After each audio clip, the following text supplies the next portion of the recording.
No, and what's so cool for me is like, so with every, like, as far as the core doctrine of Christian belief or any apologetic argument and stuff, whatever, ultimately what you end up going back to, it really is the cornerstone that Jesus Christ is in the resurrection, right? His death, burial, and resurrection. This historical event that you can actually like almost reach back in history and like look at the evidence that surrounds it, whether or not, and see whether or not it's true, or is it reasonable that this actually happened. And when you're looking at different religions, stuff, whatever, you don't see that in these other religions to where it's testable like that, as far as the historical method. And all of the stuff that's typically brought to bear to witness against the resurrection is either like just incredibly dismissive, like it's something like people would say, well, it's can we really judge? It's that far back in history. Like they'll pull something out like that, or they'll try to discount the authenticity of the accounts given around that time. Or it'll come from the just straight up superstitious, like you get in the Muslim world, who will say, well, he appeared to them to be crucified, but wasn't really crucified. Right. You know, so like whether it's from the materialist and the atheist or the religious, the things that are brought to bear to stand witness against the resurrection typically don't hold much water. The historicity, anyways. The ultimate wall that they all have to hit into is just the wall that you talked about. You struggling over that last domino to fall for you, which is just at the end of the day, there was a man who was fully man but fully God, physically died, and 3 days later got up again. Yeah. And but outside of so many people that he appeared to that died believing that, and so on. Yeah. But besides that, all the stuff brought against the actual historical event, I found very, very weak. Yeah. And like dismissive, like, well, I mean, we know now that people don't rise from the dead. Mm-hmm. You think they didn't? Yeah. Yeah. Well, and then, like I said, I love how not too long ago I heard a video. That's chronological snobbery. That Yeah, Lewis yeah, talks yeah, about. yeah, I get you. We're so enlightened. They didn't know people stay Right. dead. Yeah. Yeah. Well, one thing I saw not too long ago that really made me laugh was it was an interview. Craig was actually talking to somebody about. Somebody was mentioning, like, well, why didn't the scribes of Tiberius, or like of the emperor, talk about this? And he's just like, why would they have talked about this? That's something we talked about in our Like- class like- that we just got Yeah, done with. yeah. It's like where are you? Who should have written about this that did But not? they're asking, why aren't there more non-Christian sources? It's like, well, first of all, Yeah. the people that wrote about it saw it, and then they converted because they saw a guy that rose from the dead. But also, we're in like Judea in the 1st century, which is not a wealthy province or important in really any way. It's not Greece or Right. Egypt or whatever. No one cares what's going on in ancient Palestine, and they don't care about this 3-year What's Palestine? This 3-year. I'm just joking. 3-year. Yeah. We'll have to cut that out. Yeah. Yeah, I guess it would have been Judea there at that time anyway.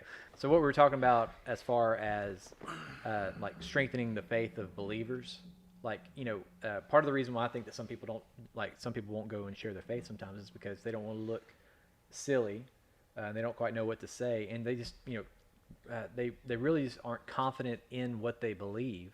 That I think that apologetics kind of helps alleviate, basically. Like when you say things like Jesus is, like we believe that Jesus is God, well then you back that up, or you believe that Jesus rose from the dead and you back that up, or can back that up. But even if you don't even have to go down that rabbit hole with folks, just knowing that your belief is warranted, though, can give you a sense and bolster your confidence in Christianity.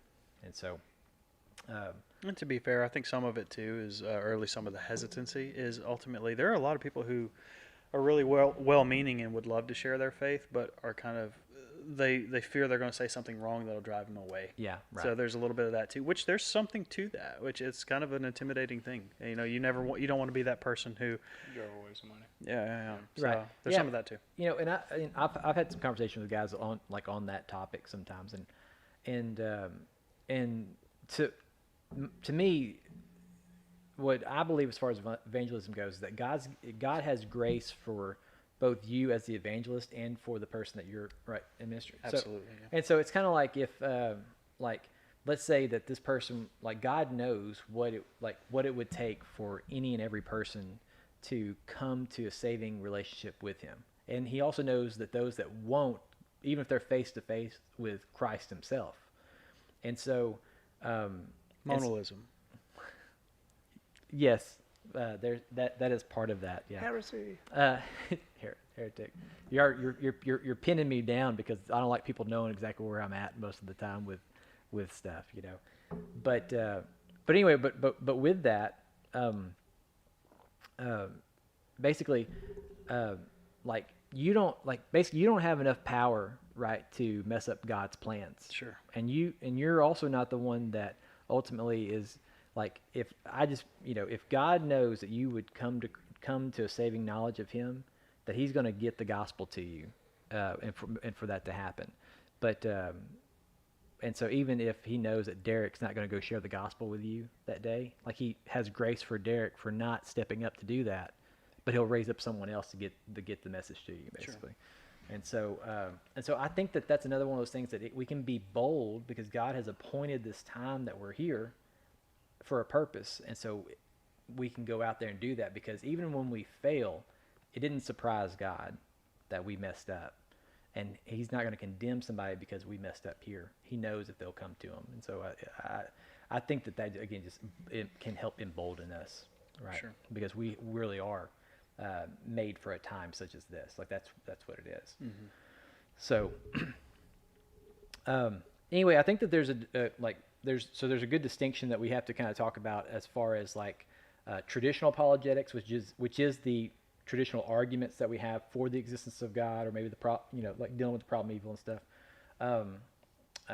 The moral argument that Lewis uses, like the moral argument proper anyway, versus what's a term that's kind of came out over the last, I guess, several years that's called cultural apologetics. What is that, Charlie? Oh, well, since you asked, there's actually the guy named Paul Gould who wrote a book called Cultural Apologetics, and there's also classes that you can get like at Houston Baptist and stuff that you can actually learn on cultural apologetics. But he defines it as it's establishing the Christian voice, conscience, and imagination within a culture so that Christianity is seen as true and satisfying.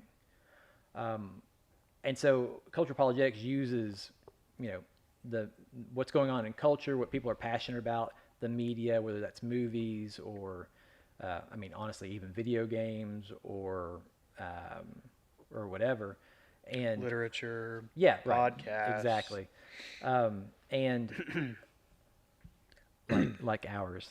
Thanks, guys. Sorry, but using different modes of media. And taking those things and finding basically the truth, goodness, and beauty in those things, and basically pointing you back to where their source really is, where they're really pulling from.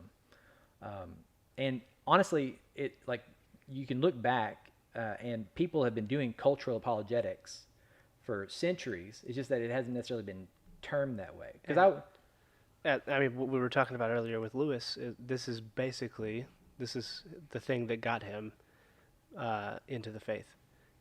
When you read Surprised by Joy, and he talks about all these other authors that he's reading, and that they're the ones that have the richest worldview and the most depth in their writing are the ones that are Christian.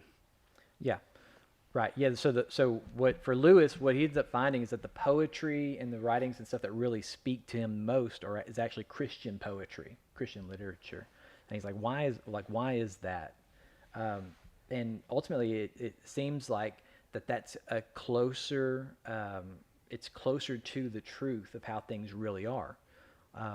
And I think that's why when Tolkien presents this to him, that like Christianity as being the myth that's actually true, that all these other myths pull from, like it just, that clicked for him, right? That he's like, I get it. Like there's got to be some source that all this stuff's actually coming from. Yeah, whereas he said, I don't remember all the people he said, but I remember him saying something about Voltaire and maybe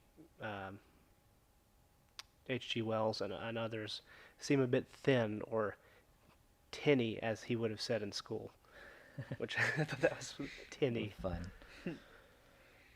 That was Tim's nickname in high school, I think. Oh, yeah? No, not Timmy. Oh, I'm just joking. Josh. yeah. But I mean, but even like with this podcast and stuff that we're doing with the Logosians and stuff is we're really wanting to help people in culture see that truth, beauty, and goodness really do exist, and how do we take these stories that move us, like why do they move us, and then how can we actually make those things basically obedient to Christ, those thoughts obedient to Christ, and actually point people back to God, the gospel, and the Christian worldview, basically. The ultimate source for those things, which is God Almighty. Well, circling back to something we talked about towards the very beginning, which was like talking about how the Judeo-Christian ethic being like part of the bedrock of Western civilization. Well, a great example of like cultural apologetics now, though kind of like the opposite, is like what you see now with like our roots as a civilization kind of being attacked by the current wave of wokeness and whatever. People who try to go back and rewrite history, who are diving into the same ethics that we've been talking about, the Christian ethics, and trying to unpack them as being amoral or corrupt or whatever it may be. Oppressive in some sense. Right. So a simple way for us to engage in cultural apologetics, which we all do, is the avid defense and promotion of those ideas, even the ones that the layperson on the street who may not identify that immediately as a Christian ideal. There's a lot that is. This libertarianism, the sovereignty of the individual, all of that is rooted in our in those. And I'm not saying capital libertarianism, but like lowercase libertarianism. Yeah, or capital S sovereignty. Right. Yeah, capital S sovereignty. We're the value of the individual, and also like things like the uniqueness of man, like the modern move by the materialist to just force this idea down people's throats that man is just another animal amidst billions of species on the earth. We reject that, and so what we do in response to that is continue to through stories or through just pointing out obvious things in the world, show how actually that's not the case. It would appear that we are the strange, the one out, So even attacking like ideas like dominion and all these kinds of things, we're addressing these issues without even knowing it sometimes. So one form of cultural apologetics is literally just the defense of the things that have that we've deemed to look back and know to be, if not in themselves Christian. I'm not trying to remember where I heard this before, but somebody described some of the things of like, for example, the United States, a lot of like underlying values that we've had for a long time, is maybe not in themselves Christian themselves, but are fertile soil for which the gospel grows. Yeah. And I think there's something to that for sure. Along with that, I think that learning about church history and history in general is largely a part of apologetics and cultural apologetics, to know these sorts of things, or to just be able to go back and look at like the ancient world and differentiate, like, this is how they did things, and this is how the early church did things. Do you see which one we actually derived our worldview from? It's not the ancient world, because they did some very dark things. Right. And so it's stuff like that and like Dominion, where he just pulls those Tom Holland pulls those things out of history that, like, this is how we view each of these things, and it comes from Christianity. The other thing, with this is like whenever we send a missionary, outside the country or whatever, like, they understand the culture in that they understand what the people are passionate about. They understand what the religion is. They understand they're really getting a good idea of the worldview and what makes people tick in those countries and stuff.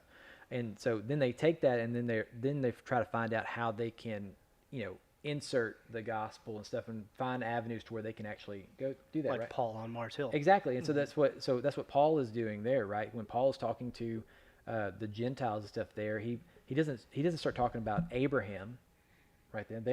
they're not Jewish. They don't know that. Yeah, but I mean, he does when he's talking to Jews. Right, exactly. So he understands his audience and stuff. Wondering how can I bring this full circle to where you understand what I'm talking about? And so this unknown God that you have a shrine or whatever to, like, let me tell you about this, right? It is that God that I declare to you. Yeah. Yeah, and so we don't. I think that if we would do a better job of understanding that we're actually missionaries in this culture, like we need to understand the culture that we're in, because they've been talking about America being post-Christian, a post-Christian culture for 100 years, right? And it doesn't just stay in that same stagnant mode, whatever. We're still moving further than that, but yet still kind of like what Jordan Peterson has even said, that we're basically, America and Western culture is basically living on the corpse of the Judeo-Christian ethic. Yep. And so how do we help folks realize or train them up to where you are missionaries in a foreign country, and you need to understand the culture and how we can present Christianity, where people are actually enchanted by it and attracted to it again, and not just this thing that we just, oh yeah, that's just kind of part of whatever it is.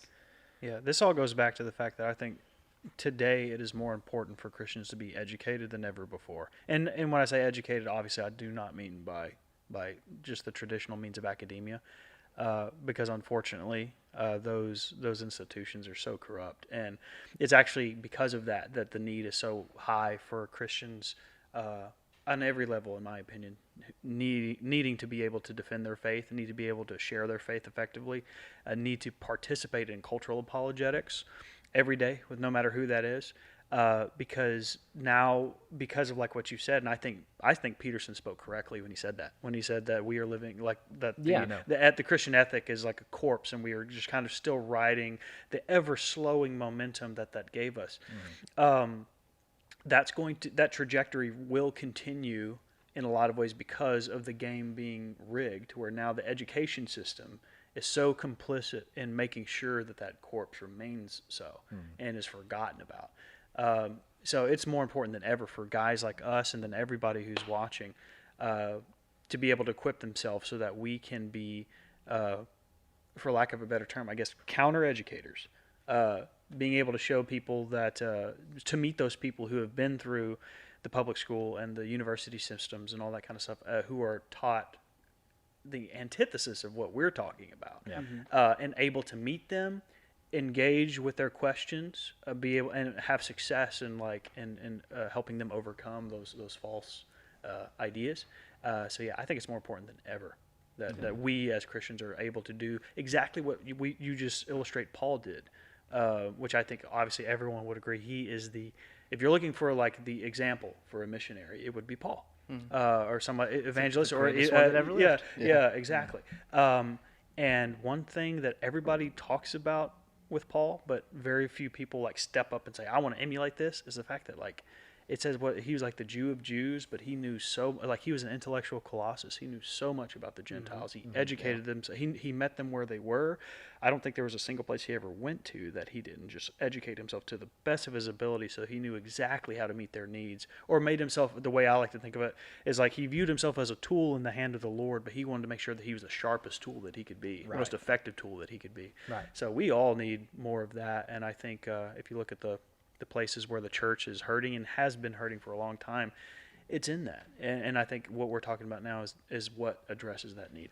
I think going back to your comments on the education system, at the end of the Screw Tape Letters by C.S. Lewis, who we keep bringing up, rightly so, Screw Tape's Toast, at one point he talks about the education system and how Screw Tape and the dominion of hell has gotten into the education system, making everything. I think he wanted to say making sure everyone had the same marks. Everyone had good standing marks. There wasn't outstanding and low class people. It was just everybody had the same marks. Everyone was just kind of. I compared it to today's. Everyone gets a trophy type of. Thing. Well, Lewis was a prophet. Yeah, exactly. Well, and I think that's how. And maybe this stuff was occurring more in Europe before it made its way over here. Oh, yeah. in some Yeah, because their instances. education seems to be a little bit more progressive, advanced than ours, at least. But anyways, I would say for anybody that wants to, educate yourself, you read Lewis. I mean, we read Lewis, the Chronicles of Narnia, but even the Screw Tape Letters. I just started the Surprise of Joy. Surprised by Joy? Surprised by Joy. Okay, see, that was you, because I was trying to Yes. listen to it, and I Sorry. pressed play, and all of a sudden it took me to chapter 1, and I was Yeah. on, like, chapter 7 before. I'm like, Yeah. oh, no, what happened? Yeah, that's me. But he even talked, it talks about the education system, and it brought me back to all of the educators nowadays say you need a well-rounded, education. There's no out, don't go out and have a specialized career, have a well-rounded, education in the education system. So, Which is like the antithesis of what How many has ever times been can we done. say education in the next 5 minutes? probably a lot. Go. Education. I'm just kidding. But- Yeah. And, to your point about Lewis, we've talked before about even just reading that collection of his essays and short stories. Mhm. It is just a profound course on how to think. Yeah. That's, as I described it before, it was like I was leveling up with every single essay. Yeah. And this is something that C.S. Lewis emulates in what he was saying. Christian writers that he was reading had the fullest worldview. Well, that's what I found in him, and that's how, I went down this rabbit hole. Bringing it back to cultural apologetics, how do we make C.S. Lewis attractive in today's culture? You tune in to the Logosians Podcast. That's right. No, I think that's part of it. Part of what we're doing, right, is that we're wanting people to be more involved and engaged in reading some of these classic works and stuff that really draw out the things that people are attracted to. We're driven by stories, and these stories really can touch us. And there's things that really do move us one way or another. And I really think that we were talking about the Transcendentals, right, which is truth, beauty, and goodness. These things are what, with big letters, like big T, big B, big G, as far as that goes. A man's, like, I was talking to some guys the other day. When you watch a movie like 13 Hours or you see, like, seeing some stories of what, like, Navy SEALs and stuff do for one another and what they're trying to do, and we see this act of heroism and honor and duty, and like, where they'll even give down their lives sometimes to protect their brothers and stuff, right? And as a man, that that's like, that act there is good, and you won't say necessarily beautiful, but like, there's something about that like just gets the heart of every man, and that right there, there's an attraction there. I want to be like that guy there that's willing to do good, whatever it takes or whatever the cost is. And I think that, so along those lines, I think there's a reason why movies and books like Lord of the Rings and stuff are so attractive to us, because we really do, as men, we want a beauty to fight for. We want to have we want to see that there's something in this earth that really is good, that's worth fighting for, right? There's some good in this world, Mr. Frodo, and it's worth fighting for. Exactly. That whole quote, isolated, by the way, like, is just fantastic. Yeah. I every time I see that, I get, like, misty-eyed. It's so good. Yep. Right, and and that's one of those things that We'll get there. Yeah, Tolkien and Lewis are drawing on their experiences in war. What they're seeing from their brothers in arms sometimes. Anyway, and that's the type of I think that's the type of thing of where we really do need to be as Paul Gould says, re-enchanted with the world that God's created, with the beauty that's in the world. The connection that's there. G.K. Chesterton and Tolkien and Lewis, they all discuss at some point how we need to look at basically the beauty and the nature. We need to have some sort of connection with the things that's around us, the good creation that God created. and almost be satisfied and content with those things. Yeah, and this might annoy you, but I'm going to bring this to Star Wars.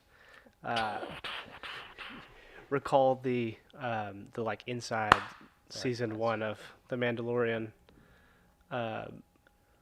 trailers that they had, where the directors were all sitting around and they were discussing stuff, and then Dave Filoni goes off on this spiel about